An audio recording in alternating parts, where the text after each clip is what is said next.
Gracias por el apunte. La pongo a grabar ahora porque ahora ya somos 13 compañeros los que estamos conectados y en este momento, si os parece,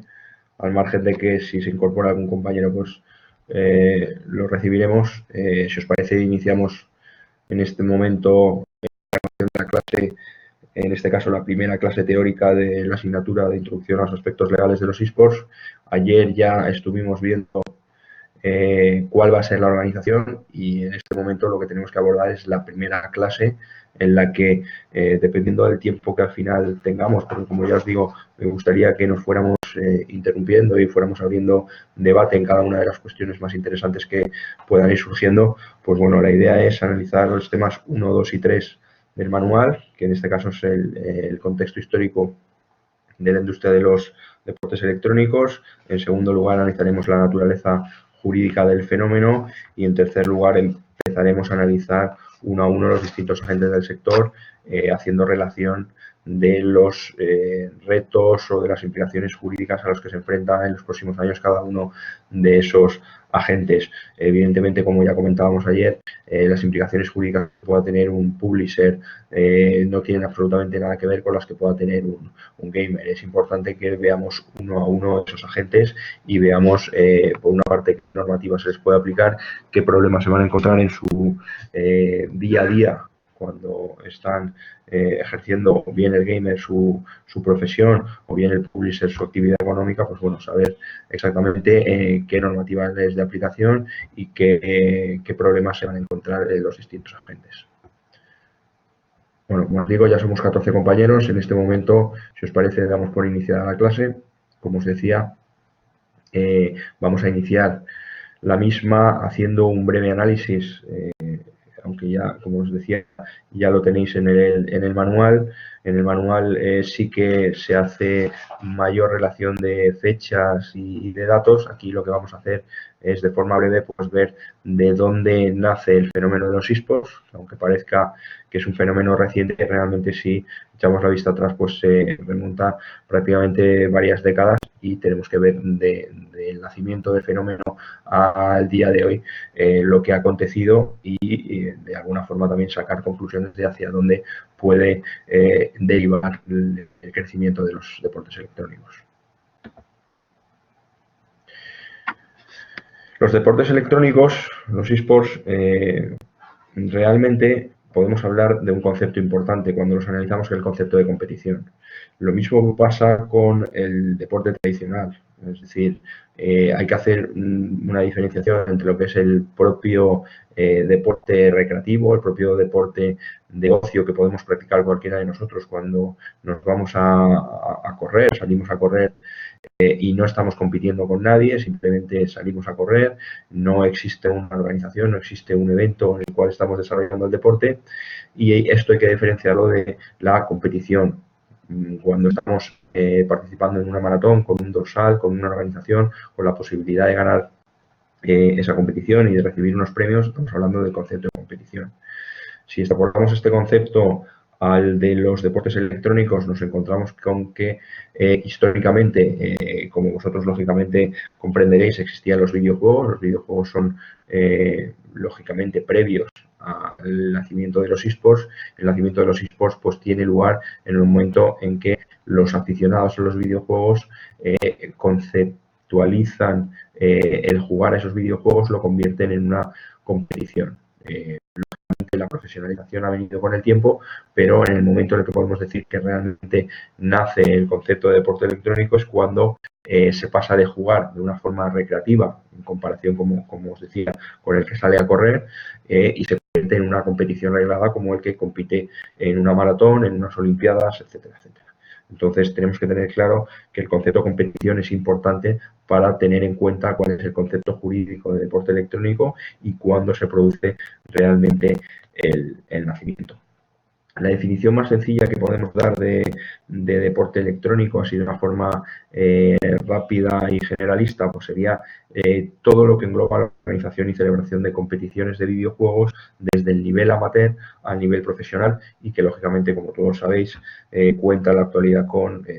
infinitos seguidores en todo el mundo y por tanto entendemos que ya es un fenómeno global y un fenómeno que se puede considerar que tiene una entidad propia más allá de los propios videojuegos.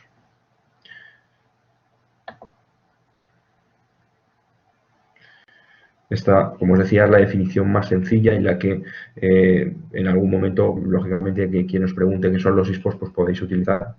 al margen de que en el manual tenemos otras que veremos con mayor detenimiento a continuación, pero como os decía, la definición más sencilla es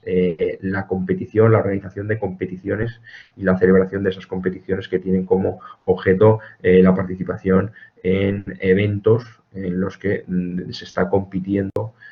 con el foco puesto en un videojuego. Es decir, en el momento en que dejamos de ser puramente consumidores de ese videojuego y pasamos a ser competidores con algún título, con algún juego, pues estamos hablando de que nace el fenómeno de los eSports. Como os decía hace unos minutos, puede parecer, porque a todos, y os pasará a muchos en vuestras presentaciones de ayer, muchos lo comentabais, es decir, es un fenómeno nuevo, es un fenómeno que hemos descubierto hace relativamente poco y es un fenómeno que nos empieza a interesar ahora. Realmente, si echamos la vista atrás, el fenómeno de los esports nace en los años 70, precisamente cuando se pasa de jugar entre amigos a una forma de ocio, una forma recreativa, y se pasa a competir. Y esa competición empieza a tener una organización más o menos reglada. En este caso os lanzaba ahí una pregunta. Me gustaría saber rápidamente, bien por el micro, bien por el chat, cada uno de vosotros cuál ha sido vuestra primera experiencia con los eSports. Cuando digo esto me gustaría saber en el momento de que descubrís que esto puede tener una entidad mayor que los videojuegos y consideráis que de alguna forma abrís los ojos y decir, bueno, esto es algo con una entidad propia, es algo que va más allá del consumidor, el que juega con una consola, que juega con su PC, y lo podemos convertir o podemos asimilar a un deporte, a un espectáculo o cualquier actividad humana recreativa, en este caso, y competitiva. Si os lanzáis. Bueno, aquí hay compañeros que directamente me están.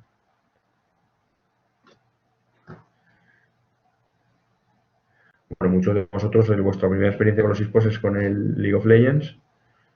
Entiendo que habrá compañeros.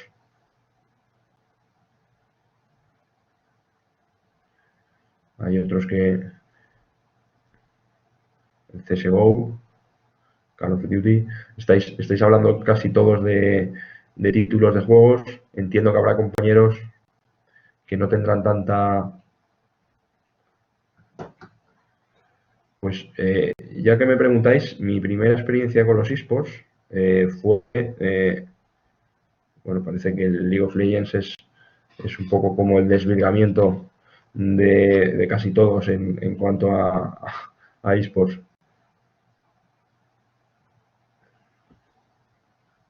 Bueno, como os decía yo, mi primera experiencia con los deportes electrónicos resulta curioso, fue impartiendo unas clases en un máster de gestión deportiva y derecho deportivo, estando yo como profesor. Uno de los alumnos, dentro de una de las clases, pues era aficionado, estaba empezando a trabajar en la gestión de un club amateur, un club pequeñito, y comentó, hizo una pregunta en clase que tanto a mí como al resto de compañeros nos sorprendió mucho. O sea, ya hace ya unos años. A partir de ahí empecé a investigar, empecé a darme cuenta que tenía mucho de lo que yo tradicionalmente conocía.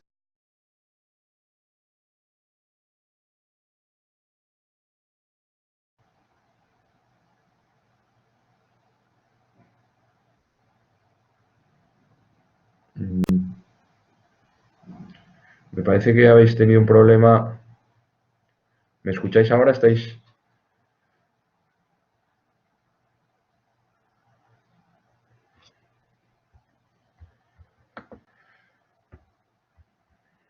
Vale, pues no sé en el momento en el que se ha cortado, no sé por dónde iba, hasta dónde habéis escuchado.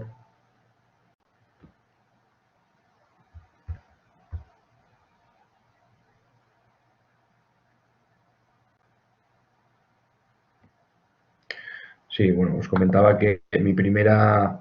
experiencia con los deportes electrónicos se produce impartiendo una clase en otro máster más enfocado a la gestión deportiva y al derecho deportivo más tradicional. Uno de los alumnos que tenía cierta experiencia o estaba empezando a trabajar en el sector con un club bastante pequeñito, pues hace un comentario y el resto de compañeros y yo pues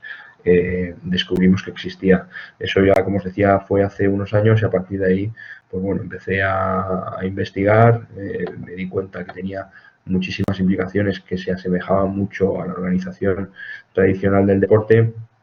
Al derecho, lógicamente, entendía que con el tiempo podía tener unas implicaciones. Perfecto, Verónica. Podía tener unas implicaciones jurídicas, como decía ayer la compañera Verónica, tanto a nivel de asesoramiento, por tener experiencia con el deporte tradicional y con empresas tecnológicas, pues entendí que era una rama que se podía intentar trabajar en ella y después de unos años, pues bueno, tengo una cierta experiencia a asesorar a organizadores de eventos, a clubes deportivos, a gamers, a organizaciones empresariales de publishers y a organizaciones empresariales de empresas relacionadas con el sector. Esa fue mi primera experiencia. El resto de compañeros, por lo que he podido leer, al margen de Verónica, pues la mayoría habéis nacido con el League of Legends o con el CSGO. Luego veremos también la importancia que puedan tener los títulos a nivel de crecimiento de los esports, pero vamos, es interesante conocer. Eh, ¿Cuándo pensasteis vosotros que esto podía tener una entidad propia más allá de lo que es el propio videojuego? Es decir, muchos estáis hablando del título, entiendo que ese título lo jugabais a nivel recreativo en vuestra casa, pero llegaría un momento en que diríais, bueno, yo en algún momento esto lo voy a tener que ver con una actividad más allá de que mi propia participación pueda conllevar el seguimiento como el que sigue un espectáculo deportivo, como el que sigue una temporada de la Liga de Fútbol regular.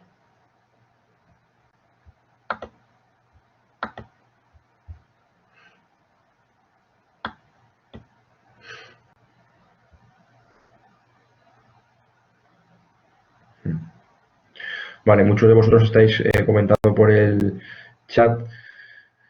que os disteis cuenta de que esto podía tener una entidad propia y que podía tener, por supuesto, futuro cuando visteis que había gente que seguía las competiciones. Esto es importante analizar y lo veremos no solo en esta clase, sino a lo largo del curso y por supuesto, en el resto de asignaturas del resto de compañeros profesores, que es importante que los esports de alguna forma tienen relevancia, tienen una entidad porque hay alguien que lo sigue. Si estuviéramos hablando de competiciones entre amigos o competiciones online en las que nadie sigue esa competición, sería difícil hablar de un fenómeno como los deportes electrónicos porque realmente no habría una industria en la que puede trabajar. Al final estaríamos hablando de puras competiciones como el que queda con sus amigos y juega unas partidas con la consola, pero realmente los esports no son eso, los esports son, como os decía, la profesionalización de ese tipo de competiciones llevadas al espectáculo deportivo, al espectáculo recreativo.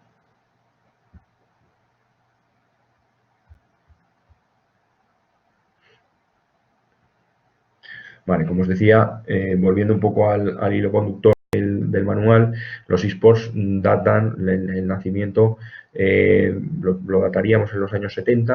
cuando estas competiciones, como os digo, eran simples y poco organizadas reuniones de amigos que de alguna forma quedaban para jugar, y ese es el germen primero de lo que a día de hoy conocemos como la industria de los deportes electrónicos.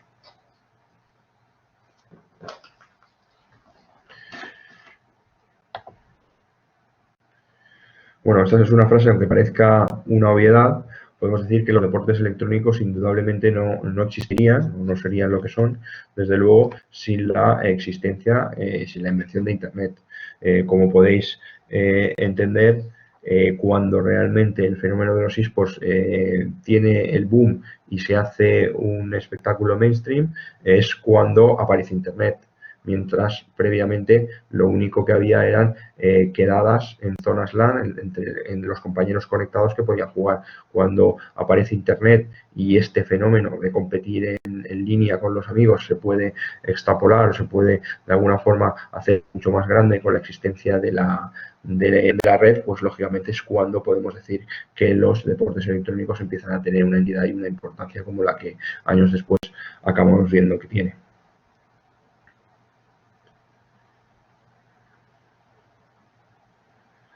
Bien, como os comentaba, la importancia de Internet es indudable. Es decir, no podríamos hablar de lo que son los hoy deportes electrónicos sin la presencia de Internet. Por tanto, esto hay que tener en cuenta que una de las especialidades cuando analizamos la naturaleza jurídica de los deportes electrónicos y la intentamos comparar con el deporte es la existencia de Internet. Siempre vamos a depender de una empresa que nos vaya a proveer del mejor cableado, del mejor sistema de conexión, del mejor sistema wifi, etcétera, etcétera. Por tanto, es un fenómeno que aunque parezca que pueda tener una entidad y que pueda no acabar dependiendo de nadie, lógicamente dependemos de componentes digitales, de componentes tecnológicos que evidentemente en lo que pueda ser el análisis jurídico de las relaciones entre los agentes, pues hay que tener debidamente en cuenta.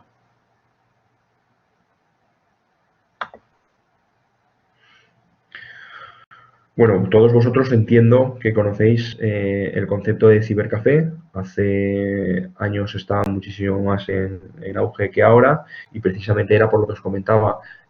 Hace unos años los cibercafés era donde mejor se podía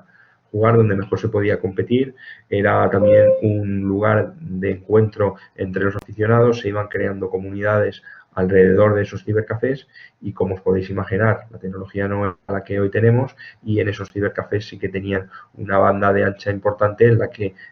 permitía a la gente que iba y pagaba un tiempo de poder estar jugando, pues poder desarrollar y poder competir. Evidentemente, los cibercafés tienen una caída importante en cuanto a seguimiento por parte de los aficionados cuando aparece la banda ancha y cuando el Internet de alguna forma se democratiza y pasa de los cibercafés o de las zonas de juego de los recreativos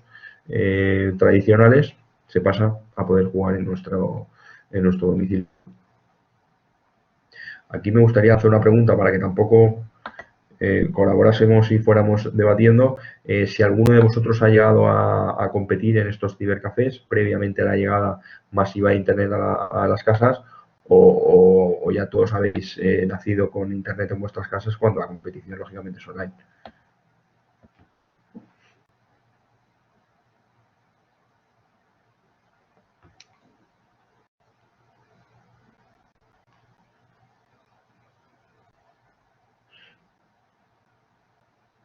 Bueno, pues parece que es bastante mayoritaria el uso que habéis hecho la gran mayoría de vosotros en los cibercafés o en los recreativos.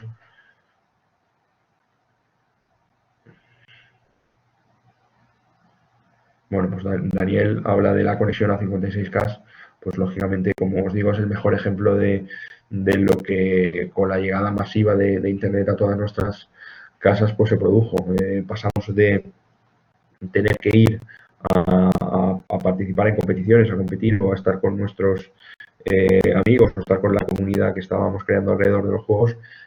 pasar a poder estar en casa, cada uno conectado, y eso lógicamente trajo un cambio en la industria y trajo lógicamente un crecimiento exponencial a lo que conocíamos antes.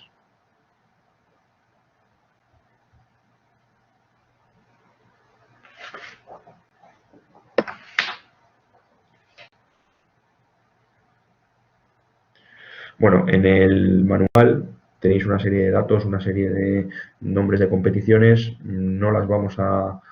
comentar aquí. El que tenga mayor curiosidad histórica por analizar o por investigar, pues tiene ahí varias fechas o varios nombres o títulos de competiciones y de títulos de los que puede tirar y empezar a investigar. Pero bueno, en definitiva, el objetivo de hacer esta breve introducción histórica era que os deis cuenta de que realmente, aunque lo parezca, los deportes electrónicos parece que son algo muy novedoso, muy moderno, pero realmente el germen de todo esto lo podemos situar hace casi 40-50 años, como os comentaba, en esas primeras reuniones de amigos que de alguna forma son aficionados a los videojuegos y se dan cuenta que esa afición o ese elemento recreativo que le están ofreciendo los videojuegos puede convertirse en algo competitivo. A partir de ahí y con ese primer germen, pues os podéis hacer una idea de todo lo que ha sido el amplio recorrido de la industria de los esports hasta lo que hoy son, que muchas veces, como un compañero lo comentaba antes, nos dimos cuenta de que esto tenía una entidad cuando vimos que en las competiciones físicas, en las competiciones offline, pues había gente que incluso pagaba entradas por ver competir a clubs dentro de las competiciones que organizaban los promotores de los eventos.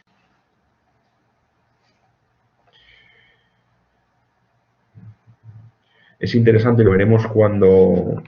analicemos los distintos agentes, conocer cuáles son las mayores empresas organizadoras a día de hoy y la evolución histórica que han tenido. En el año 2000, aunque parezca mentira, nace SL, que la conoceréis porque es una de las mayores empresas a nivel de organización de eventos del mundo, y más o menos por la misma fecha también nace DreamHack, que también es un evento multitudinario. En España, como os decía ayer, tiene tanto en Valencia como en Sevilla competición, y con planes y con una organización a nivel mundial absolutamente impresionante. Tenéis que daros cuenta que nacen en los años 2000, estamos en el 2018, son 18 años, lógicamente el camino hasta llegar a lo que son ha sido pues lógicamente no solo en el año 2000 eran pequeñas empresas que estaban naciendo dentro de un sector que muchas veces resultaba complicado y resultaba muy difícil tener miras a futuro, pero bueno, son dos ejemplos de empresas que nacen en los años, a inicio de los años 2000 y casi 20 años después pues se han consolidado. Eso es un ejemplo de que los esports, aunque parezcan un fenómeno de anteayer, pues es un fenómeno que tiene ya mucho recorrido, y ese recorrido es el que nos tiene que hacer de alguna forma entender hacia dónde van los esports, porque lógicamente, como os comentaba, estas empresas que nacieron en el año 2000 pues han tenido que pasar muchísimas tormentas para ser lo que son a día de hoy.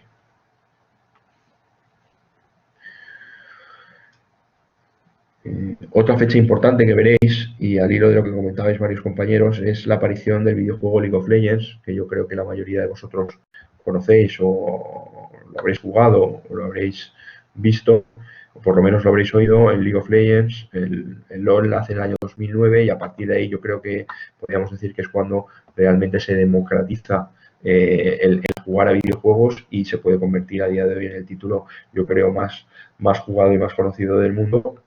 Como os digo, es interesante que conozcáis la existencia del videojuego y cuándo nace. Nace en el año 2009, hace ya prácticamente 10 años, y a día de hoy, pese a que mucha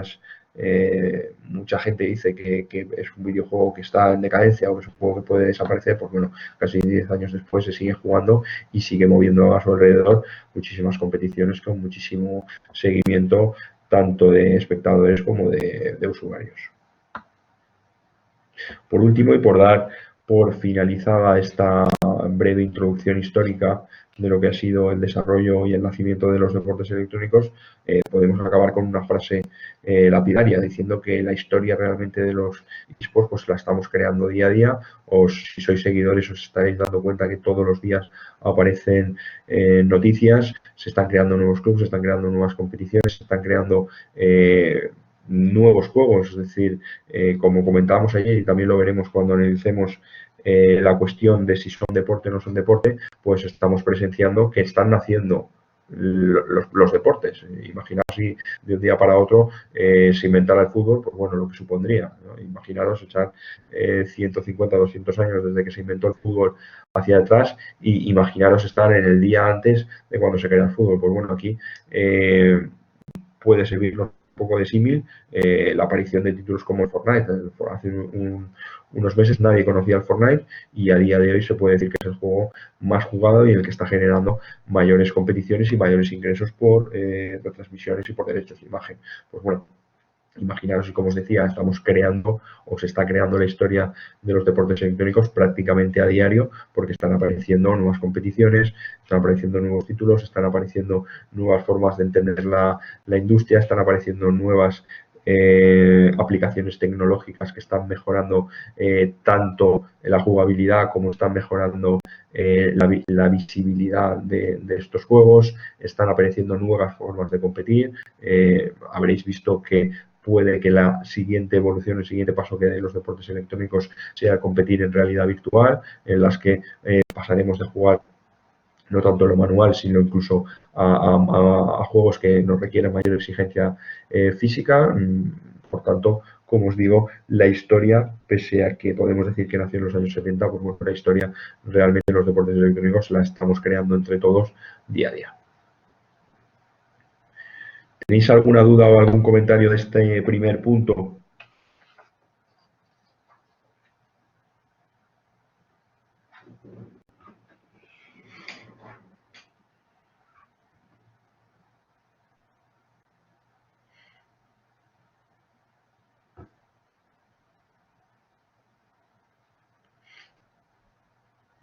Pues Iván, si quieres comentar tu...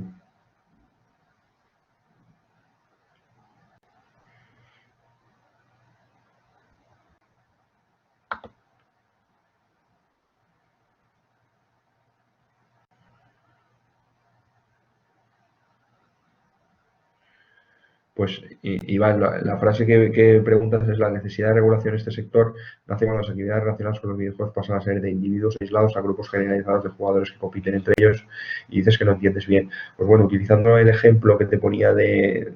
corredor que sale a correr, evidentemente cuando nosotros nos ponemos las zapatillas y salimos a correr, salimos a trotar, no necesitamos una regulación legal porque no estamos compitiendo con nadie, no estamos teniendo ninguna implicación jurídica, sino simplemente una actividad recreativa, una actividad de ocio o lo que se suele denominar en el derecho deportivo tradicional el deporte salud. Nosotros, igualmente, el que va al gimnasio, como os digo, el que sale a correr solo no necesita regulación jurídica. Perdón. En cambio, gracias, Eduardo. En cambio, el que sale a correr, como os digo, no tiene necesidad. El legislador o la normativa no está pensando en la persona que sale a correr cuando estamos hablando de competición. En cambio, sí que tenemos necesidad de tener una regulación porque estamos empezando a tener relaciones jurídicas entre nosotros. Cuando vamos a competir, tenemos que tener unas normas, porque no todo vale, porque si no, no habría competición. Si no hubiera normas, no habría competición. Y por tanto, en ese momento es cuando entendemos que, como dice la frase, empezamos a tener necesidad de regulación jurídica. Cuando eso se convierte, cuando trasciende más allá del propio uso del deporte para, como os digo, el deporte salud o el deporte recreativo, cuando pasamos al deporte de competición,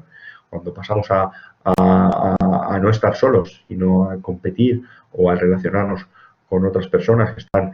compitiendo como nosotros o están de alguna forma participando en un evento organizado, es cuando empezamos a tener necesidad de una regulación jurídica. Cuando esto todavía más pasa a profesionalizarse, cuando todavía más esto pasa a convertirse en una actividad económica, es cuando empezamos a necesitar realmente, como dice la frase, un entramado jurídico, un paraguas jurídico de todo lo que hacemos. No sé si te ha quedado claro la frase, Iván.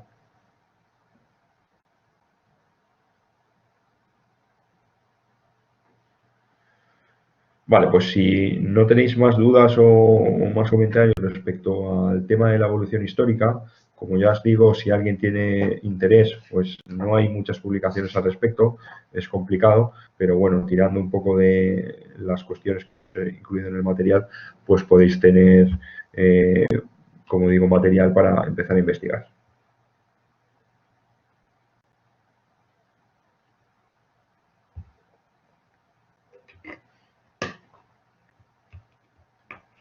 Vale, pues si os parece,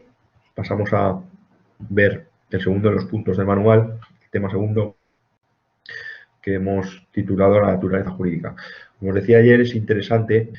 y en el ámbito jurídico lo utilizamos mucho, el conocer cuál es la naturaleza jurídica de las instituciones a las que nos estamos enfrentando. Es decir, tenemos que conocer cuál es la naturaleza jurídica de los deportes electrónicos para poder saber qué normativa se le aplica y para poder saber qué problemas jurídicos nos vamos a encontrar, y para ello es importante saber qué son los deportes electrónicos y dónde vamos a jugar. Bien, en primer lugar lo veréis ahí en la slide. Decimos que en la sociedad actual aparecen a diario nuevas formas de negocio, actividades respecto a las cuales la regulación legal y jurídica no llega. ¿Por qué? Porque ese fenómeno, esa nueva forma de hacer negocios, pues va muchas veces, por no decir siempre, muy por delante de lo que es la regulación jurídica. Tenéis que tener en cuenta, y lo habréis visto en el manual, que hacemos, y los que sois abogados y estáis ejerciendo, pues lo sabréis. Nosotros el Código Civil, que podríamos decir es una norma marco y es una norma en la que alrededor giran innumerables contratos, innumerables relaciones jurídicas, pues es del 1839. Por tanto, estamos hablando que nos estamos rigiendo por normas que lógicamente no están preparadas, por lo menos a priori, para toda la revolución legal y jurídica que pueda suponer nuevas formas de negocio como las que veremos a continuación. Como os digo, por la propia naturaleza de esos nuevos fenómenos, pues hasta que el legislador se da cuenta de que es un nuevo fenómeno social y lo regula, hasta entonces pues tenemos que jugar con las normas que tenemos en la actualidad. Eso es un poco lo que está pasando con los eSports. Los eSports es algo que tradicionalmente no había estado dentro del foco del legislador, pero ahora es cuando muchos partidos políticos están dando cuenta de que esto está empezando a mover muchas masas, y es cuando están viendo que pueden surgir complicaciones o pueden surgir problemas legales, y por tanto con el tiempo entiendo, y lo analizaremos en una de las posteriores clases, que seguramente será necesario que haya una normativa especial, o por lo menos que intentemos adecuar las existentes al nuevo fenómeno. Como os decía, el fenómeno de los eSports pues, puede ser equiparable, salvando las distancias, con lo que está pasando con Uber, con lo que está pasando con los taxistas, con lo que está pasando con los patinetes en las calles de nuestras ciudades, o lo que está pasando con el sector de las pernoctaciones nocturnas con Airbnb y con las plataformas de contratación de apartamentos turísticos. Evidentemente os estáis dando cuenta, porque entiendo que seguís las noticias, estáis al día, que todos estos fenómenos, al igual que pasa con los deportes electrónicos, pues están teniendo problemas de encaje legal. ¿Por qué? Porque hace unos años era impensable que cualquier particular pudiera poner el alquiler por una noche o por 2 noches su vivienda, y eso estuviera generando una industria tan grande como la que pueda estar generando el Airbnb. Y igualmente sucede con los patinetes eléctricos. Los patinetes eléctricos, los que vivís en las grandes ciudades, os estáis dando cuenta que prácticamente a diario la gente está empezando a utilizarlo, y esto está generando también muchísimos problemas a nivel legal. ¿Por qué? Porque no existe una regulación, porque el legislador, tanto la normativa de tráfico como la normativa de uso público de las aceras, pues estos fenómenos no los conocía. Cuando se hace la norma, esto no existe, y por tanto la norma que tenemos que aplicar ahora, pues evidentemente desconoce totalmente estos nuevos fenómenos y estas nuevas formas de hacer negocio. Lo mismo sucede con las licencias de taxi, con los fenómenos de Uber, Cabify, pues pasa algo parecido. En este caso sí que me gustaría preguntaros si veis similitudes con los eSports, con estos nuevos modelos de negocio, con estas nuevas formas de organizar la sociedad, que al final es lo que son.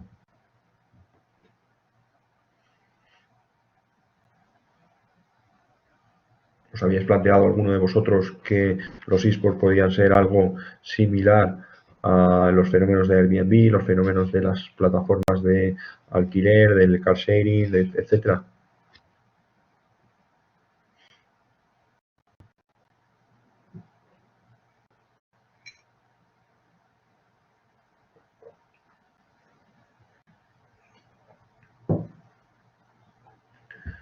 Bueno, pues si no hay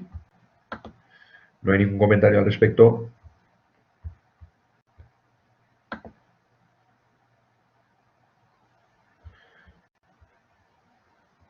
Bueno, pues hay compañeros que dicen que pensaba que tenía regulación previa a los esports.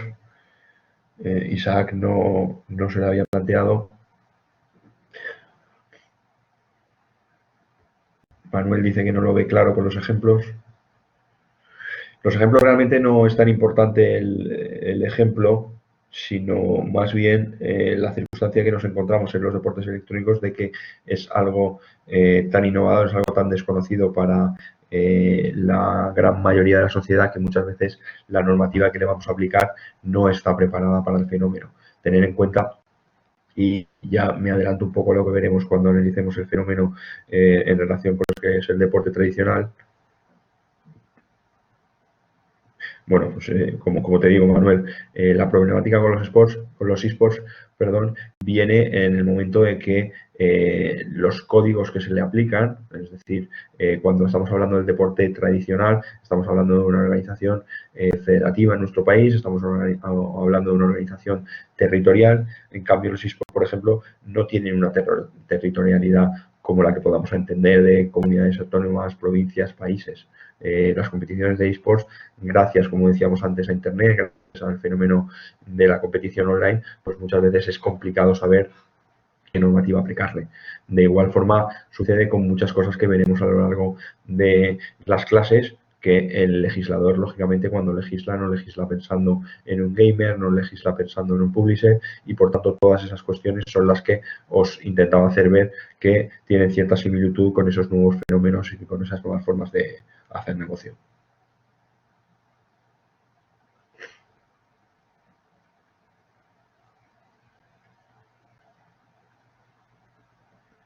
Sí, Juan apunta también algo interesante, que es el tema de la competencia de mercado, también lo veremos en las clases. Eh, efectivamente, el problema muchas veces también nace en estas cuestiones que os he comentado de Uber, de Airbnb, en que revolucionan el sector, porque son sectores muy tradicionales, sectores en los que entra un player que hasta el momento de su aparición nadie pensaba que con una plataforma como la que va a tener Uber o Airbnb van a revolucionar el sector de la movilidad o el sector de los apartamentos turísticos o de los hoteles. Y como os digo, los esports pues pasa un poco similar. Están revolucionando el deporte hasta el punto de que, como ya estaréis viendo muchos de vosotros, pues los grandes clubes deportivos, los grandes clubes de fútbol están pensando ya en incorporar gamers a sus equipos para de alguna forma no perder el tren.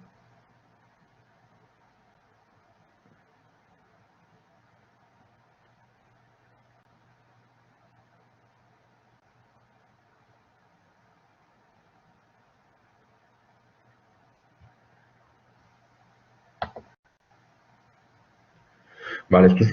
esta diapositiva la veréis también está extraída del material. Es un poco lo que comentábamos antes del cambio del paso de jugar en solitario a jugar de forma organizada y a competir de forma organizada. Pues bueno, es cuando realmente tenemos que entrar los juristas, cuando tenemos que entrar los gestores de los equipos a darnos cuenta de que estamos de alguna forma ya trascendiendo lo que es el propio deporte recreativo o la propia actividad recreativa, como pudiera ser con el ejemplo que os ponía antes del que sale a correr, a la competición. Por tanto, cuando estamos hablando de competición, estamos hablando de normas. Cuando estamos hablando de normas, estamos hablando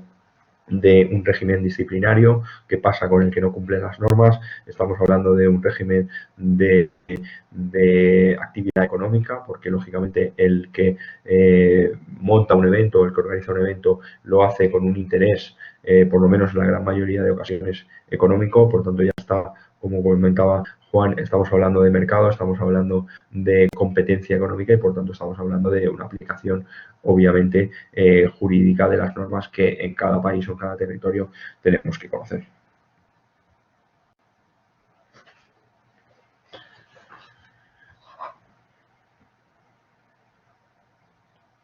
¿Os ha quedado claro la diferencia entre lo que es ocio, uso recreativo y competición?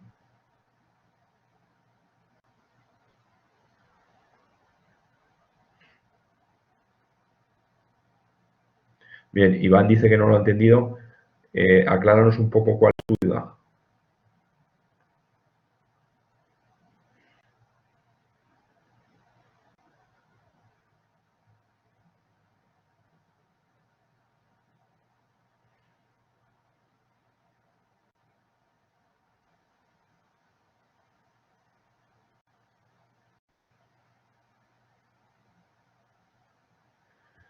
Me dices que te gustaría que lo desglosara un poco más. Vale. Utilizo otro ejemplo. Es decir, si tú y yo quedamos a jugar una partida de tenis, realmente ahí tampoco estamos implicando a nadie porque no hay una competición, no tenemos unos horarios, no tenemos unos premios, no tenemos un control de dopaje, no estamos generando una actividad económica más allá del alquiler de la pista. Entonces, eso podríamos decir que es un juego que, pese a no ser solitario, es un juego que no necesita de una organización y es un juego que no tiene trascendencia jurídica, más allá de que si nos jugamos una cerveza por quien gana, pues bueno, podemos tener una cierta implicación jurídica, pero realmente cuando lo que estamos hablando de competición es cuando hay un evento como pueda ser el Roland Garros o cuando pueda ser la Copa Davis, en las que hay unos horarios, hay un organizador, hay unos participantes, hay unas reglas, hay un resultado en forma de premios, hay unos controles de dopaje, hay unos derechos de retransmisión, etcétera. Estamos hablando ya de un deporte competitivo y un deporte que lógicamente tiene implicaciones jurídicas más allá de los propios participantes.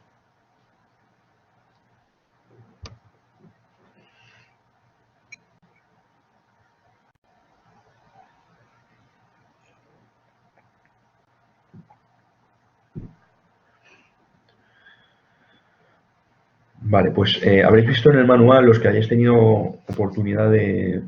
verlo,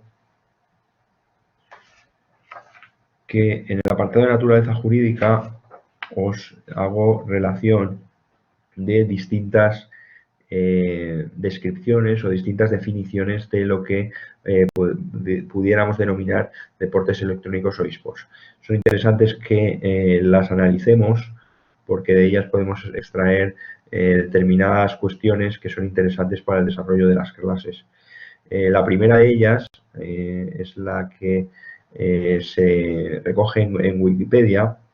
que como veréis es hay un elemento que habla de organizador, de organizado, perdón. Por tanto, ya estamos metiendo ese concepto que os decía, ya no solo es competición, sino es organizado. Por tanto, para hablar de esports tenemos que estar contando con que es algo que hay un organizador, ya sea más o menos profesional, ya sea más o menos amateur, pero que es algo que gira en torno a una organización. En cuanto a la definición que da la Federación Internacional de Deportes Electrónicos, como veis en el manual, dice que esports es la palabra compuesta de electrónica y deportes y es un término general para describir un deporte competitivo, volvemos al concepto de competición, realizado mediante el uso de tecnologías de la información y comunicación, como puedan ser PCs, equipos de visualización, redes y otros dispositivos electrónicos. Aquí mete un concepto que ya lo hemos visto con anterioridad, que es el de la tecnología. Evidentemente, como comentábamos ayer, los deportes electrónicos son, por decirlo de alguna forma, si lo consideramos deporte, el primer deporte digital. ¿Por qué? Porque necesitamos de esa tecnología para poder practicar el deporte. La definición sigue diciendo que, al igual que otras disciplinas deportivas, incluye habilidades mentales como la actitud psicológica para la victoria y el procesamiento de tácticas, así como habilidades físicas como el control ágil de los dispositivos y lucha por la victoria. Volvemos a insistir en el tema de competición. Luchar por la victoria es competir. Es decir, cuando salimos a correr, nosotros, más allá de ganarnos nosotros o de superar nuestros propios tiempos, no estamos compitiendo con nadie. En cambio, para hablar de esports tenemos que hablar de competición. Actualmente, dice la definición, con la necesidad de atraer a las generaciones jóvenes al campo deportivo personalizado, los deportes electrónicos están siendo reconocidos por la Sociedad Deportiva Internacional. En este momento lo analizaremos en una de las clases, pues podemos iniciar ese debate entre nosotros de si es deporte, no es deporte, y sí que me gustaría a los que estáis presentes, pues que rápidamente me dieseis vuestra opinión respecto a si lo consideráis que es un deporte o consideráis que no es un deporte y por tanto es una actividad recreativa o de ocio. Y a partir de ahí, a partir de vuestras respuestas, pues iremos enlazando con lo que vamos a ver en las clases.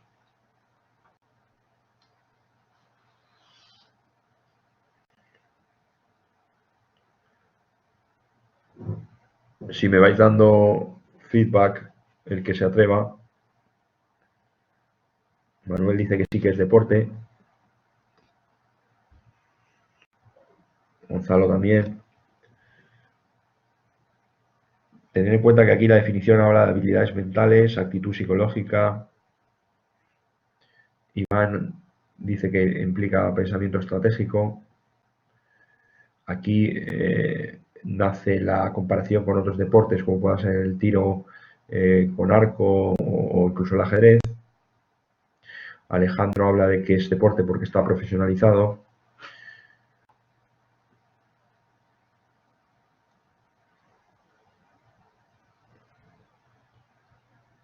Bueno, pues para la total mayoría de los que habéis contestado, Juan da una visión más jurídica, dice que según la doctrina sería discutible el tema, efectivamente es así, pero considera que sí, ya que hay países que lo regulan y lo reconocen como tal. Bueno, en la clase que dedicaremos a esto, pues analizaremos lo que la normativa española considera como deporte y la necesidad de, lógicamente, cumplir una serie de requisitos que marca para ser considerado deporte.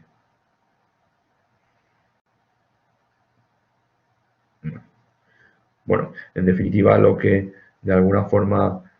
confirma esta pequeña encuesta es que la mayoría sí que consideráis que es un deporte, y en estas clases, pues bueno, también intentaré daros argumentos para defender una postura o para defender la otra, que en definitiva es lo que nos interesa para que el sector siga creciendo más allá de la consideración de semántica o jurídica de si es o no es deporte.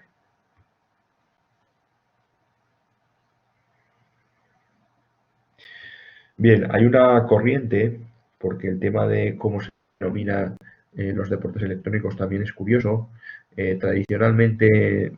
se había llamado Electronic Games, hay gente que los llamaba Computer Games o Electronic Competitions. En definitiva, el nombre también habréis visto o veréis incluso en la actualidad que se utiliza la E mayúscula para poner esports. Pues bueno, al final es una cuestión semántica de cómo se utilice. En algunos idiomas esports, por ejemplo en el catalán o el valenciano, para los que lo sepáis, y para los que no, esports puede ser deportes tradicionales, por tanto también puede haber una cierta confusión en determinados idiomas y por tanto, pues bueno, que sepáis que dentro de donde nos movamos, pues habrá gente que lo llamará de una forma, hay gente que incluso para separarse del concepto de deporte habla de e-games. Pues bueno, también que sepáis que dentro de lo que es la propia industria o de los propios seguidores, pues hay distintas formas de denominar al fenómeno y que son todas válidas hasta que haya un reconocimiento, si finalmente hay una normativa que regula específicamente a los deportes electrónicos que de alguna forma nominaliza o deja claro cómo deben ser denominados.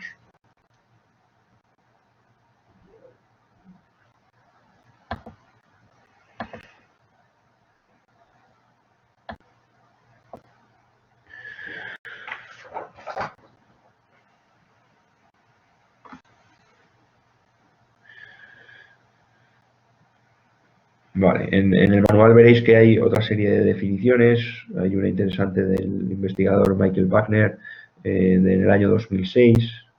que habla también de gente que se desarrolla, que entrena a nivel tanto físico como mental una serie de habilidades relacionadas con los deportes electrónicos. Pues bueno, un poco en definitiva la idea que me gustaría que se os quedara es que la definición de deporte electrónico a día de hoy pues es controvertida, depende de quién la haga, depende de la gente con el que hablemos, pues la va a denominar de una forma o de otra, pero bueno, como os digo, la idea que me gustaría que se os quedara después de terminar esta asignatura es que la definición a día de hoy todavía está por hacer y que es interesante conocer las distintas formas en las que se le denomina, depende de con quién hablemos, para con el tiempo y en un futuro pues homogenizar el concepto y tener claro lo que es, porque como os decía al principio, la naturaleza jurídica es importante, no es lo mismo que los deportes electrónicos sean considerados deporte como tal, que sean considerados como espectáculo público, que sean considerados como arte, que sean consideradas como cultura, pues evidentemente dependiendo del contexto y dependiendo de la concepción jurídica del concepto, pues le será de aplicación una cosa a otra. Y evidentemente comprenderéis y entenderéis y estaréis conmigo que esto es importante a la hora de analizar o a la hora de montar cualquier proyecto relacionado con los deportes electrónicos. Es interesante, no, es fundamental, es conocer realmente cuál es la aplicación de la norma y para eso es interesante saber cuál es el concepto jurídico.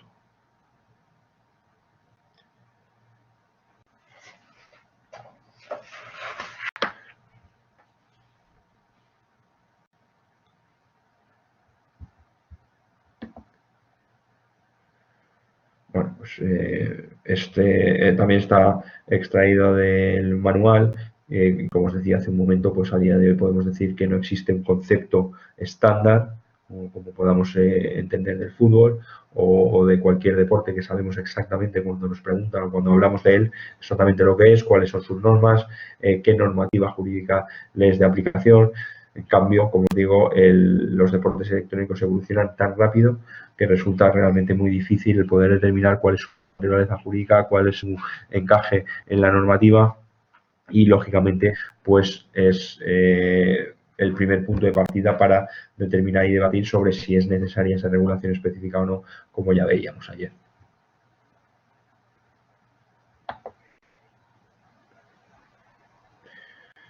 Bien, pues bueno, de la encuesta que hemos hecho,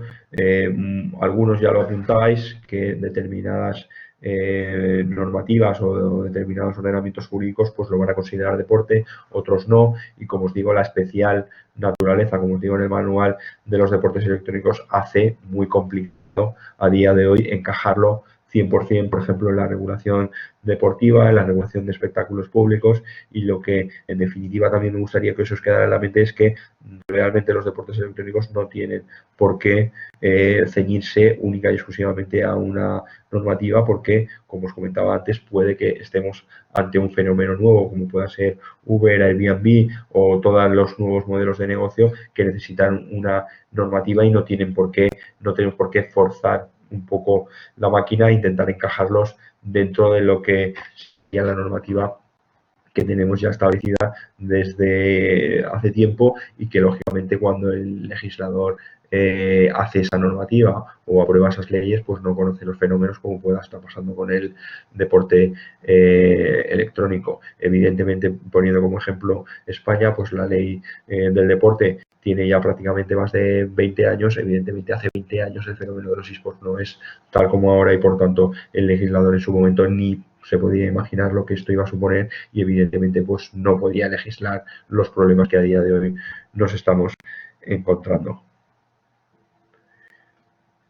En cualquier caso, como ya os adelantábamos ayer y así lo hemos establecido cuando estábamos preparando esta asignatura, más allá del encaje, que, como os digo, es absolutamente vivo, es decir, no podemos saber hoy lo que dentro de unos 6 meses o dentro de 12 meses podemos estar hablando, porque, como os decía hace un rato, esto evoluciona prácticamente cada día. Pues bueno, más allá del encaje que, lógicamente, los juristas y la gente que trabajemos en el sector pues tendremos que estar trabajando para, como os digo, conceptualizar y tener claro cuál es el concepto, pues más allá de eso yo creo que lo que nos interesa es saber qué retos tiene la industria y empezar a abordar esos retos con necesidad o sin necesidad de que exista una normativa de aplicación específica, porque, como ya os digo, el que mañana quiere montar un evento tiene que jugar con las reglas, con la normativa, con los permisos, con las licencias de lo que ahora mismo tenemos. No podemos esperar a que haya una regulación específica para que el sector crezca o para que la industria se mueva. Por tanto, el que monta un club, el que quiere organizar un evento, el que quiere ser gamer y lo quiere contratar o quiere firmar un contrato con un club, evidentemente tiene que conocer cuál es la normativa de aplicación a día de hoy, más allá de que con el tiempo pueda existir una normativa específica.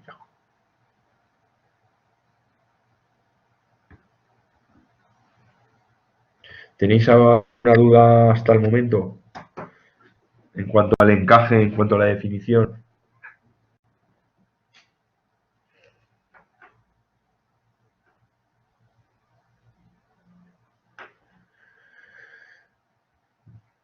Cuéntanos, Iván, la duda.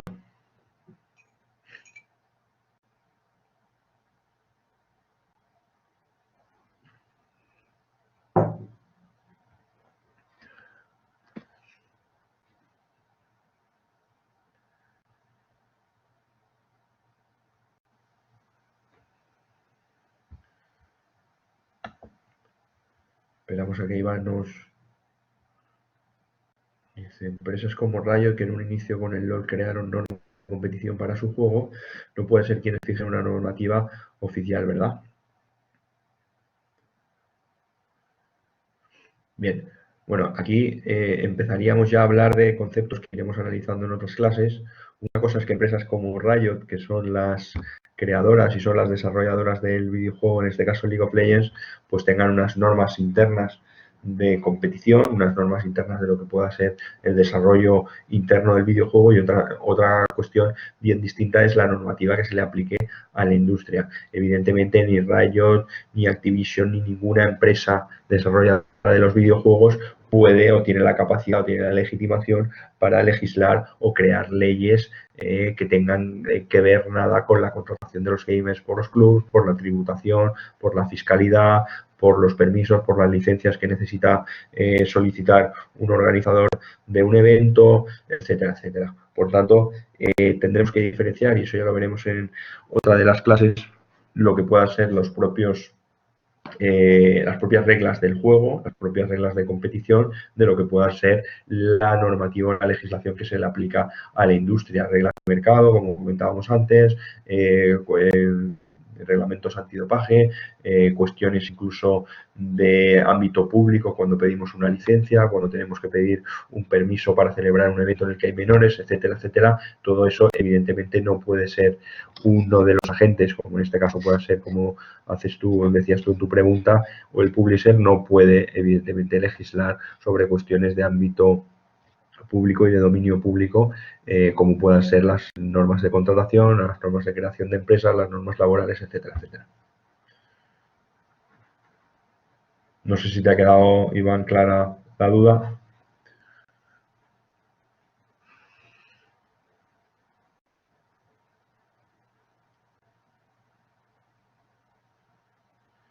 Sí, como comenta Santiago, efectivamente, yo en lo personal sí que he tenido épocas en las que defendía a ultranza el hecho de que tuvieran que ser considerado deporte. De hecho, tengo algunos artículos publicados en ese sentido, pero luego también he tenido épocas en las que veía que las diferencias eran más grandes que las similitudes, y por tanto entendía que no debía ser o no podía ser considerado deporte. Y luego, en definitiva, lo que me queda tras pasar por un estado y pasar por otro estado, al final es lo que comenta Santiago: la industria del entretenimiento de los esports yo creo que tiene que estar por encima, porque al final lo que queremos es que crezca y que esto se convierta en una industria que genere puestos de trabajo, que genere riqueza y que genere, como dice Santiago, pues el concepto de entretenimiento está más allá de lo que pueda ser el deporte, lo que pueda ser el propio espectáculo deportivo. Vosotros coincidiréis conmigo que muchos de los deportes profesionales han perdido prácticamente en su totalidad el concepto de deporte y se han convertido en un espectáculo público. A día de hoy,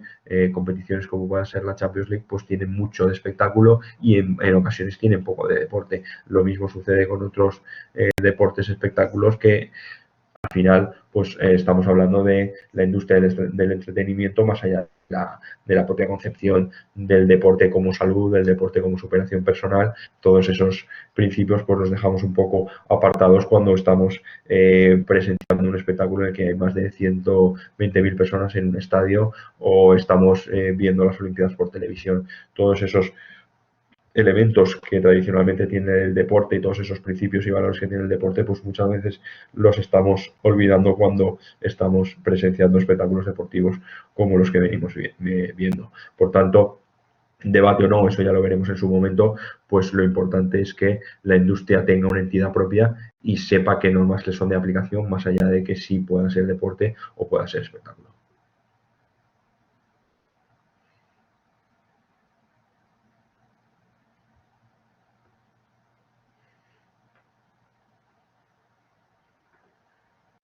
Bien, la cuestión que plantea Alejandro Iván, perdón, es una cuestión interesante. Dice: así como la FIFA regula el fútbol, los esports lo regularía la International Esports Federation. Pues bueno, aquí en realidad la regulación de FIFA, la regulación de UEFA, la regulación de las federaciones deportivas, en este caso la Federación Española de Fútbol, pues es una organización, como os podéis imaginar, de ámbito federativo. En la Federación Deportiva, ya lo veremos, en el derecho español tiene una concepción propia, tiene unos requisitos, tiene unas características que no tienen encaje en lo que podría ser una federación internacional de eSports. ¿Por qué? Porque para ser una federación internacional de eSports o una federación nacional de eSports, primero tendría que ser reconocido como deporte. Lo veremos en la clase que dedicaremos a la comparativa con el deporte tradicional.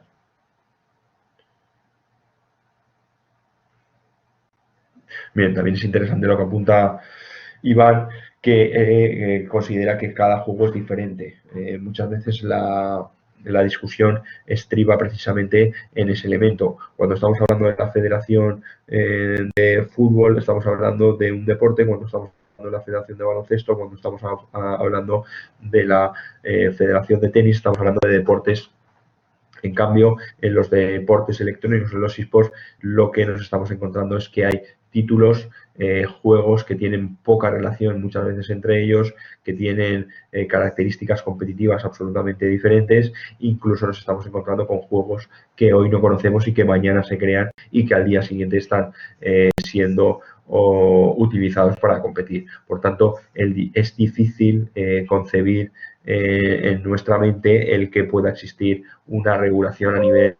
federativo similar a la que tenemos con el deporte tradicional por todas esas características. En cualquier caso, ya os digo que en el manual y en las clases dedicaremos un tiempo importante a esta materia porque es interesante que por vuestra parte conozcáis cuáles son las diferencias, cuáles son las similitudes entre la organización federativa del deporte y la que posiblemente en un futuro se le tenga que dar a los deportes electrónicos.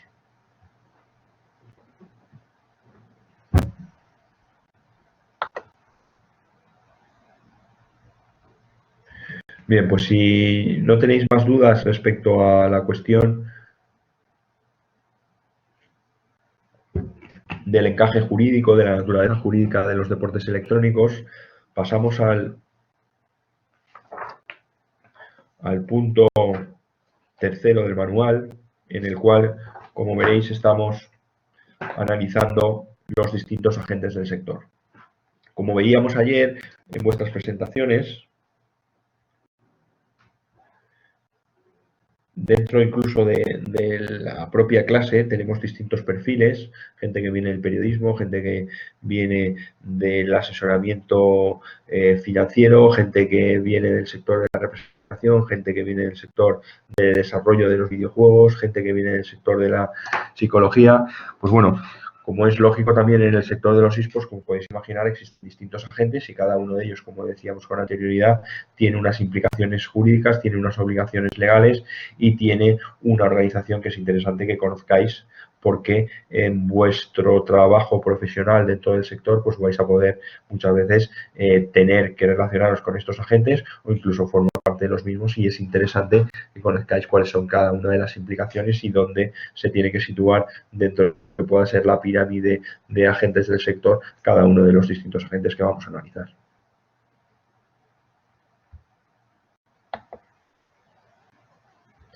Dentro de los agentes, como veréis, empezamos analizando la figura del publisher. La figura del publisher es una figura que tiene su origen en la industria literaria, en la industria de la música, es el que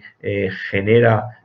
un título, el que genera un contenido que sea atractivo para el gran público y de alguna forma es el productor de ese producto que lanza al mercado. En este caso, como muchos de vosotros conoceréis, los publishers al final son grandes multinacionales, son las creadoras de los juegos, son las que tienen numerosos equipos de desarrolladores, de diseñadores, de artistas gráficos que están durante muchos años porque aunque no lo parezca un videojuego o un título que tiene el éxito como pueda tener League of Legends o como pueda tener Fortnite, pues detrás tiene infinitas horas de trabajo de equipos multidisciplinares y evidentemente pues eso tiene un coste y estas, como os digo, estas grandes empresas pues son multinacionales que operan en todo el mundo y que tienen una organización absolutamente mastodóntica, como os podéis imaginar, pues son empresas con las que muchas veces cuesta relacionarse porque, como comentaba uno de los compañeros antes, pues pueden incluso ser capaces de autorregularse y de autogestionarse sin necesidad de normativa, incluso legal, de muchos países, porque al final ellos son los que tienen el poder de atraer al gran público y el poder de congregar alrededor de su juego a muchísima de la afición a los deportes electrónicos.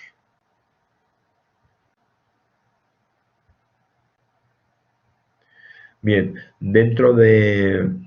la figura del publisher, muchos de vosotros conoceréis las más importantes. También hay pequeños publishers que están lanzando o que lanzan juegos independientes, juegos indies. Estos juegos normalmente no terminan siendo juegos que se utilicen dentro de la industria y por tanto, pues cuando hablamos de publisher en el sector de los esports estamos hablando de las 4, 5, 6 grandes empresas multinacionales que son las propietarias, son las creadoras de los juegos que realmente tienen mayor recorrido dentro de la industria. Veréis en el manual y muchos ya los conoceréis, pues bueno, cuando hablamos de grandes publishers, grandes multinacionales de la creación de videojuegos, pues hablamos de Riot, hablamos de Blizzard, hablamos de Supercell, de Ubisoft, pues bueno, son todo empresas que, como os podéis imaginar, son grandes monstruos, tienen equipos, grandes equipos, como os decía, desarrolladores, grandes equipos financieros, grandes equipos de abogados y muchas veces incluso se puede decir que pasan por encima de la regulación legal en muchos ordenamientos jurídicos.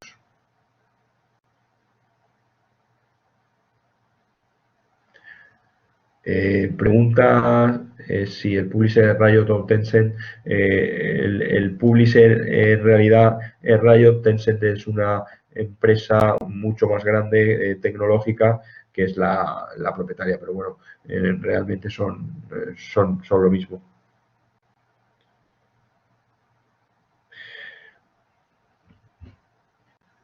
Bien, como os podéis imaginar, el publisher cuando crea un juego o tradicionalmente inicia la creación, como os decía, a través de estos grandes equipos de desarrolladores y de artistas gráficos, idea un juego, pues muchas veces, sobre todo tradicionalmente, evidentemente no está pensando en que ese juego se convierta en un título jugable dentro de la industria de los esports. Tradicionalmente podéis imaginar que el creador de League of Legends pues no podía imaginar que ese juego se iba a convertir en una actividad en la que se pudiera alrededor desarrollar una industria como los esports. A día de hoy sí que es verdad que muchos de los publishers están ya cuando inician la creación de estos videojuegos pensando en que el juego se pueda convertir en un título jugable o un título susceptible de ser de alguna forma acogido dentro de la comunidad y acogido dentro de la industria de los esports. Es importante, por tanto, que sepamos que realmente el publisher, el negocio principal es la creación y posterior venta y comercialización de los juegos, pero a día de hoy y con el crecimiento que está teniendo el deporte electrónico, pues muchos de ellos están viendo una verdadera oportunidad de oro para incrementar sus ingresos y sus líneas de negocio dentro del sector de los esports, como pueda ser incluso convertirse en organizadores de eventos de sus propios títulos. ¿Tenéis alguna duda con el agente publisher hasta el momento?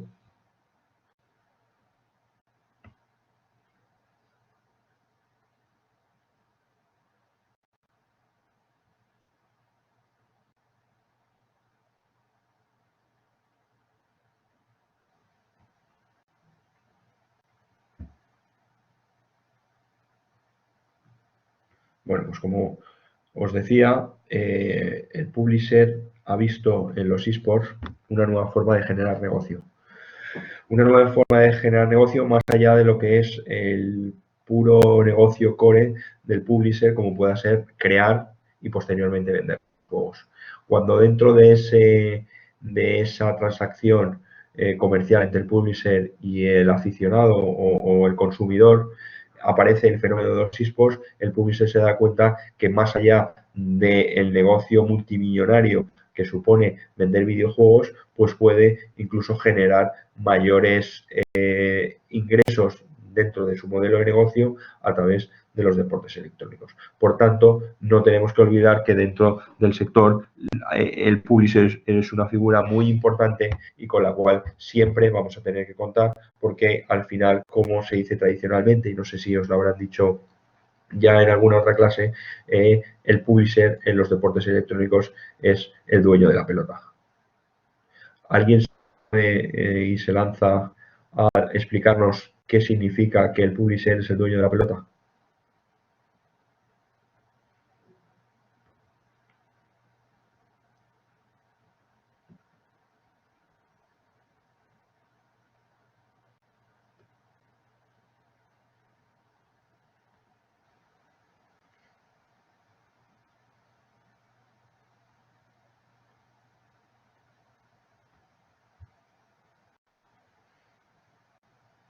Bien, pues bueno, como dice Iván, son los propietarios del juego y por tanto pueden cambiar o modificar la competitividad que dentro de cada juego puede tener. Esto es una cuestión que muchas veces aborda la industria de qué pasaría si, por ejemplo, Riot ahora decidiera cambiar la forma en la que se compite al League of Legends, pues lógicamente eso tendría unas consecuencias para la industria desconocidas. Y cuando se dice que los publishers son los dueños de la pelota, van por ahí los tiros. Es decir, cuando nosotros estamos jugando, efectivamente, Verónica habla de la propiedad industrial e intelectual y, lógicamente, como os decía, hay que contar con ellos para cualquier cosa que hagamos. Como os decía, tradicionalmente, no sé si en alguna otra de las clases previas os lo habrán comentado esta frase tradicional en los deportes electrónicos de que los publishers son los dueños de la pelota. Pues bueno, cuando decimos que son los dueños de la pelota, haciendo una comparativa con el deporte tradicional, el fútbol no es de nadie. Aunque podamos pensar que el fútbol tiene un propietario, o que la FIFA o la UEFA o la Federación Española de Fútbol son los propietarios, realmente el fútbol no es propiedad de nadie. Nosotros perfectamente mañana podemos quedar el grupo de la clase y organizar un partido de fútbol sin necesidad de contar con el permiso de la UEFA. Otra cosa será que queramos ser campeones del mundo en la organización que tiene la FIFA, pero realmente podemos celebrar cualquier evento deportivo relacionado con el fútbol sin necesidad de contar con FIFA ni contar con UEFA y mucho menos pagar un canon por poder jugar al fútbol.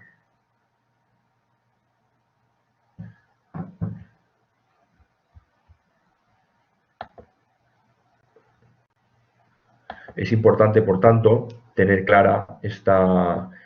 frase para cualquier tipo de actividad que relacionada con la organización de eventos podamos tener, porque no podemos olvidar que los distintos juegos que van a suponer de alguna forma la herramienta sobre la que vamos a construir nuestro evento tiene un propietario. Un propietario que, como decía Verónica, ostenta la propiedad industrial, la propiedad intelectual y, por tanto, es evidente que vamos a tener que contar con ellos en mayor medida para organizar nuestros eventos y para generar un negocio con algo que es suyo.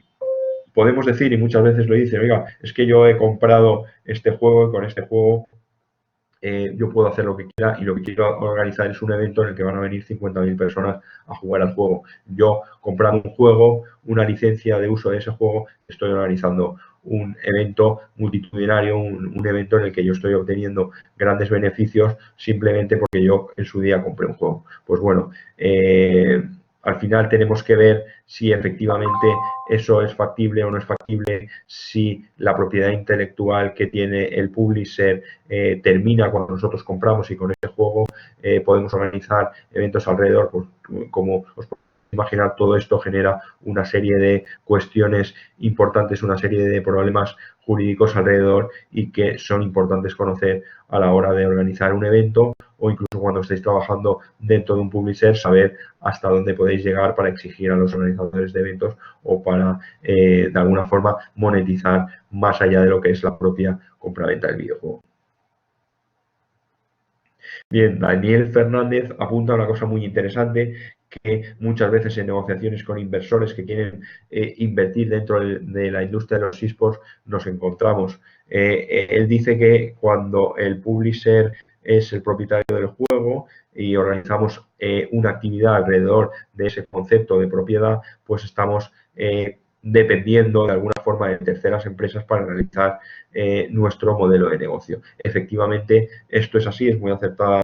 la apreciación y el apunte que hace Daniel, porque realmente, como os comento, cuando un inversor quiere de alguna forma entrar en el sector de los eSports, pues tiene que tener claro que muchas de las actividades que se desarrollan alrededor, pues tienen que contar con el permiso o tienen que contar con de alguna forma que parte del beneficio también vaya destinado al publisher, porque si no nos podemos encontrar con un problema desagradable como pueda ser el que comentabais antes, o bien que nos cambie la dinámica interna del videojuego, que eso para el tema competitivo puede tener una repercusión importante y puede suponer un problema, incluso que denuncie la propiedad de ese videojuego y que nos quedemos sin el evento porque no tengamos donde cogernos, donde practicar. Como os comentaba antes y volviendo un poco a la frase importante de que el publisher es el dueño de la pelota, pues bueno, en cualquier calle podemos celebrar un partido de fútbol o en cualquier canasta podemos organizar una competición entre amigos con el baloncesto como protagonista. En cambio, si queremos organizar una quedada entre amigos o incluso ir más allá y organizar un evento en el que vamos a cobrar unas entradas, vamos a tener unos patrocinadores y vamos a generar un negocio, pues evidentemente si no contamos con el elemento básico como es el videojuego, evidentemente no vamos a poder desarrollar nuestro negocio y como decía Daniel, pues estamos dependiendo de un tercero para generar nuestro negocio y eso siempre implica unos riesgos. Dentro de los distintos publishers, habréis visto por la experiencia que podáis tener con los distintos títulos que dentro del sector nos encontramos con distintos modelos que utilizan los publishers. Hay publishers, hay creadores que utilizan un sistema más abierto, en el que muchas veces incluso el videojuego es de libre uso y el organizador de evento simplemente con comunicarlo al publisher que va a organizar un evento es suficiente, o incluso yendo más allá se utiliza y normalmente no tiene competencias porque el publisher al final lo que quiere y de una forma bastante inteligente es que la gente se genere hype alrededor de su videojuego y ese videojuego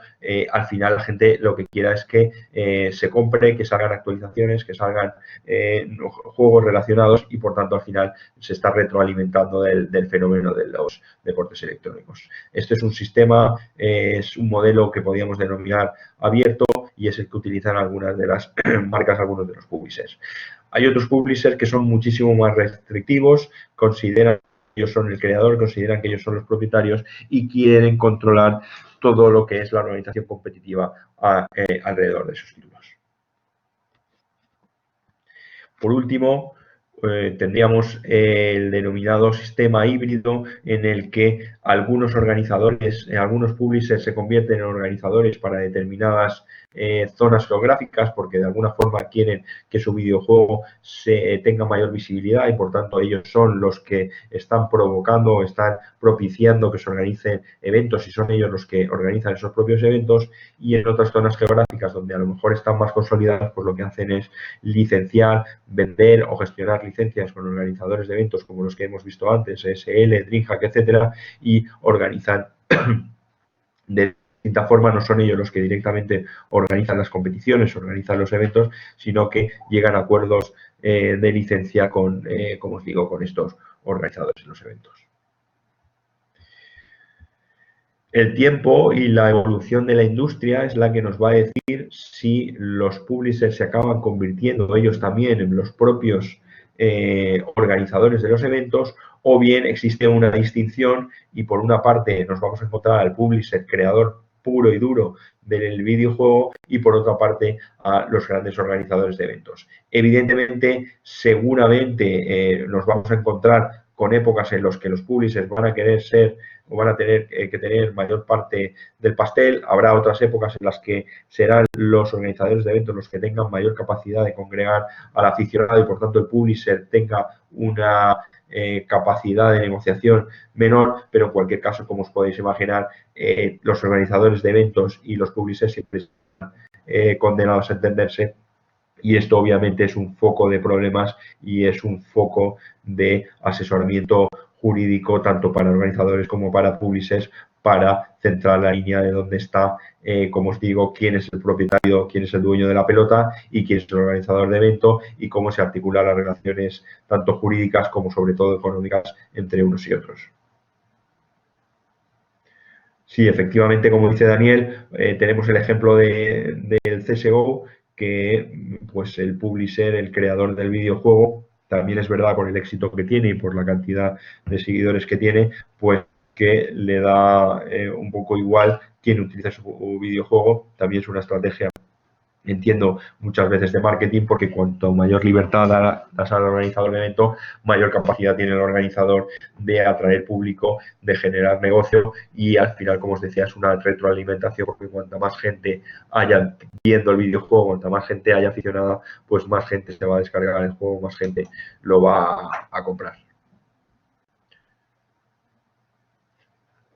¿Tenéis alguna duda hasta este momento respecto al publisher?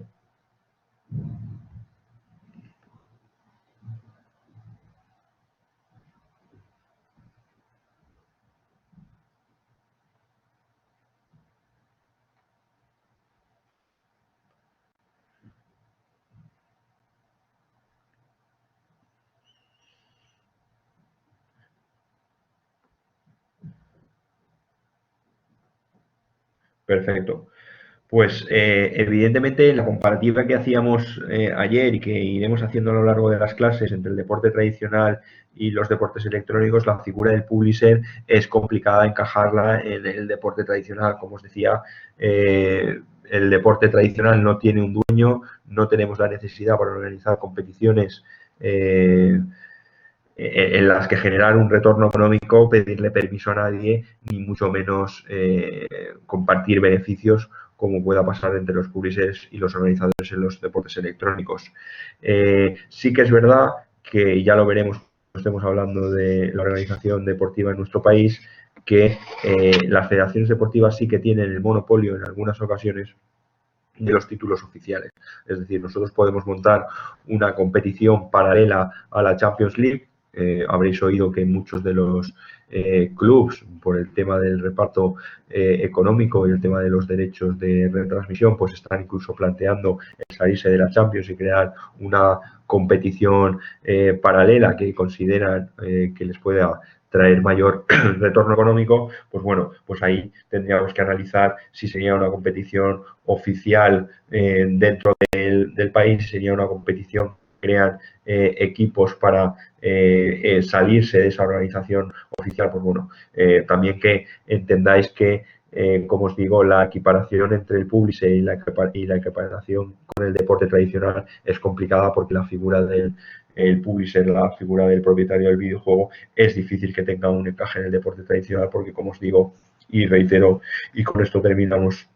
con el análisis del publisher, el publisher al final es el dueño de la pelota, en cambio el deporte tradicional no tiene dueño y es importante, como hemos ido viendo, el conocer esto porque muchos modelos de negocio que podamos nosotros crear alrededor de los videojuegos y de la competición de los deportes electrónicos, pues vamos a tener que contar con el publisher y muchas veces vamos a tener que negociar con ellos. Si os parece, pasamos a analizar otro de los agentes importantes, es el organizador o promotor. En definitiva, el organizador es quien se encarga de la organización de la competición en todos sus aspectos y asume la explotación económica de dicha competición.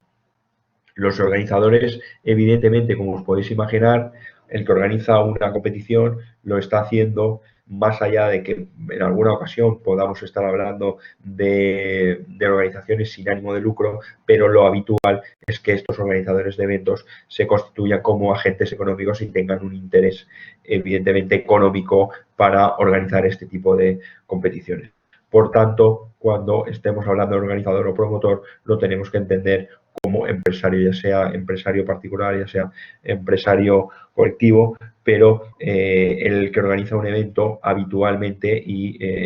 lo normal es que se le aplique la normativa mercantil de cada país donde se organiza el evento, porque, como os digo, lo habitual es que tenga un interés económico y que haya una serie de relaciones, tanto jurídicas como económicas, en lo que suponga la organización de este tipo de eventos.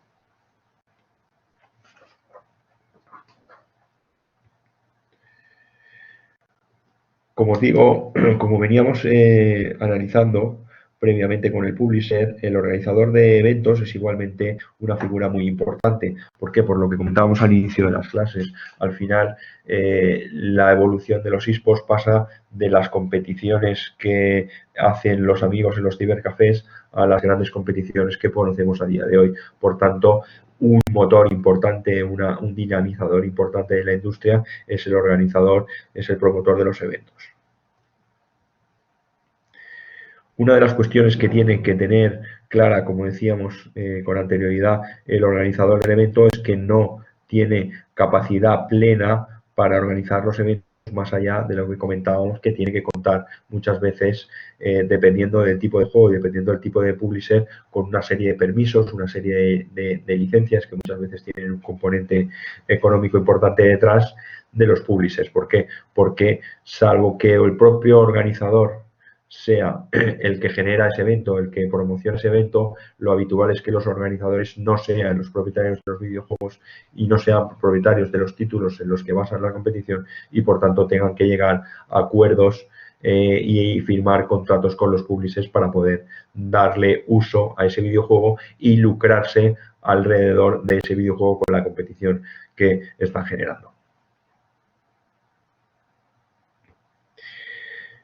Evidentemente, como os podéis imaginar, el que organiza un evento pues tiene una serie de obligaciones, tanto a nivel de contratación de equipos, tiene una serie de implicaciones tanto a nivel fiscal, como os digo, se constituye en un organizador, en un empresario que está recibiendo unos ingresos y por tanto esos ingresos van a generar unas obligaciones tributarias. Existe una serie de componentes a nivel de contratos publicitarios. Existe un componente, como os digo, de espectáculo público, por tanto va a tener que contar con licencias de organización de estos eventos. Existe un componente de seguridad en estos eventos, al igual que sucede con el deporte tradicional, en las grandes competiciones deportivas, pues el que organiza un evento como pueda ser una drija, como pueda ser cualquier evento que congrega a gran cantidad de personas y a gran cantidad de patrocinadores y a gran cantidad de asistentes o incluso de aficionados que puedan estar presenciando esas competiciones a través de por ejemplo, Twitch o YouTube o alguna de las plataformas de visualización, pues al final, como os digo, son toda una serie de obligaciones que tiene que conocer el organizador y que iremos viendo a lo largo de las clases.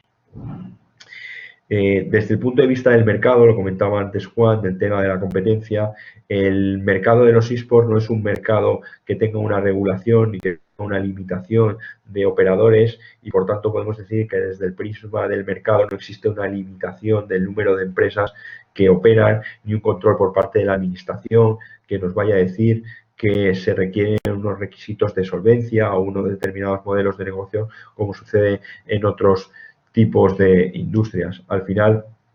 cualquiera que crea una sociedad o cualquiera como empresario particular o empresario individual tiene una idea y a raíz de esa idea de organizar un evento está generando unos ingresos, está generando una actividad económica, pues puede acceder al mercado. En cambio, hay otras en este caso, industrias, como por ejemplo estamos apuntando al inicio de las clases cuando hablábamos del tema de los taxis y el tema de las licencias de VTC, pues bueno, ahí sí que es un mercado que requiere unos requisitos de entrada y necesita que la administración nos dé unos permisos. En cambio, en el tema de la organización de eventos no necesitamos esos permisos. Bueno, pues hasta aquí, si os parece, si no tenéis ninguna duda, dejaríamos la clase y nos quedaría analizar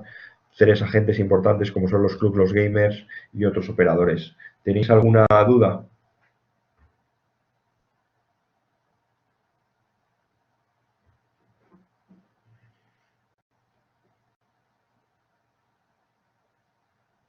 Bueno, pues si os parece, nos despedimos y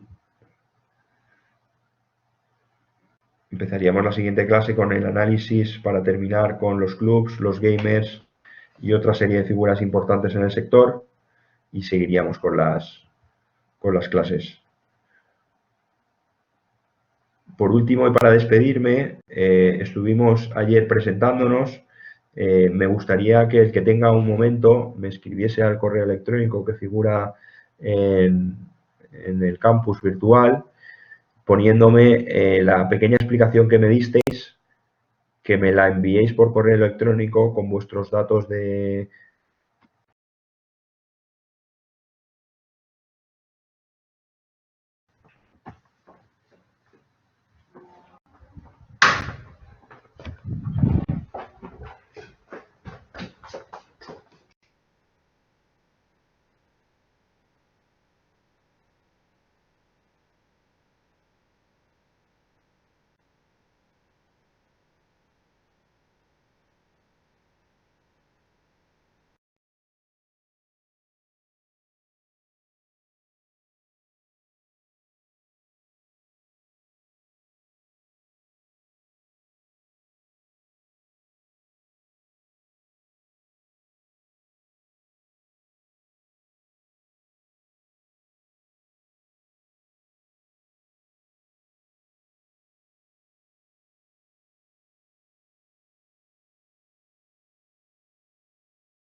Se cortó la conexión, no sé si me escucháis ahora. Bueno, disculpad, pero ha fallado la conexión y he tenido que cambiar de ubicación. Pero bueno, estábamos terminando y os estaba comentando en el momento que se cortó que me gustaría que al tener mi dirección de correo electrónico me escribieseis todos, tanto los que estuvisteis como los que no, con un pequeño resumen de una línea o de 2 líneas diciendo cuál es vuestra posición en el sector, cuál es vuestro interés en cursar este máster y un poco cuál es vuestra relación con los eSports. Básicamente lo que hicimos ayer para teneros a todos localizados y poder de alguna forma construir mejor los casos prácticos, adecuarlos un poco a cada uno de vuestros perfiles.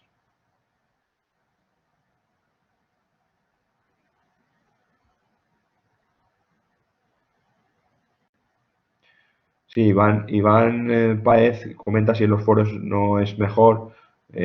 Bueno, como son datos personales, el que quiera hacerlo a través del foro puede hacerlo y el que no, que me escriba un correo electrónico sin problema.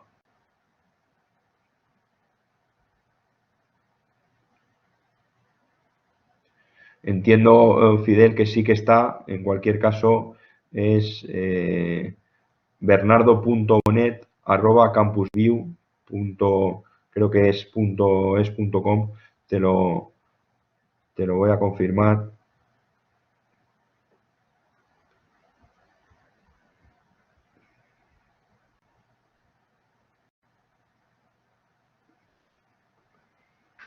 Voy a confirmártelo y así no tenemos la duda, pero yo creo que debe estar colgado.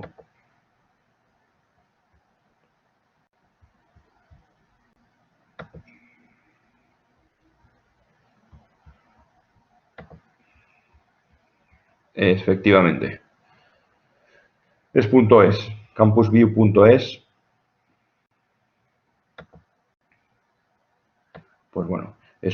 también un poco es un ejercicio mío para saber cuál es cada uno de vuestros perfiles, cuál es vuestro contacto y a partir de ahí pues construir de una forma más directa los casos prácticos para adecuarlos un poco a cada uno de los perfiles y que podamos tener todos en la práctica pues un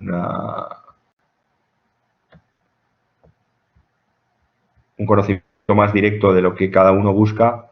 para de alguna forma construir, como os digo, o adecuar los casos que ya tenemos preparados a cada uno de vuestros perfiles para que podamos ver en la mayor medida posible todos los intereses que pueda tener cada uno de vosotros.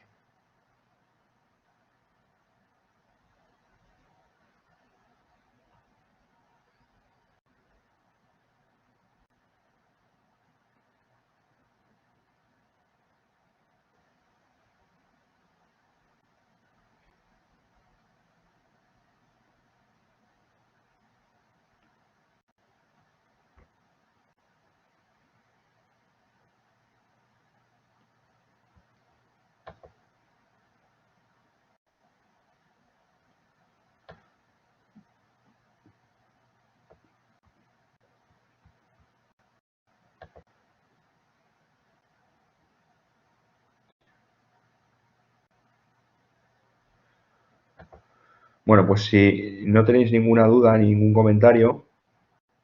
nos despedimos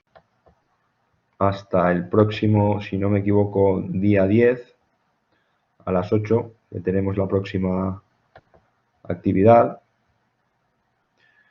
Y lo dicho, si cualquiera de vosotros tiene cualquier duda o tiene cualquier noticia, tiene cualquier comentario, bien a través de los foros o bien a través del correo electrónico, estoy a vuestra disposición para lo que pueda ayudaros. Y pues como os decía, nos vemos el próximo lunes a las 8 en la siguiente sesión que tenéis colgada ya en el campus. Y como hicimos ayer y como hemos hecho hoy, empezaremos a las 8 y daremos unos 5 o 6 minutos de cortesía para que se vayan incorporando los compañeros.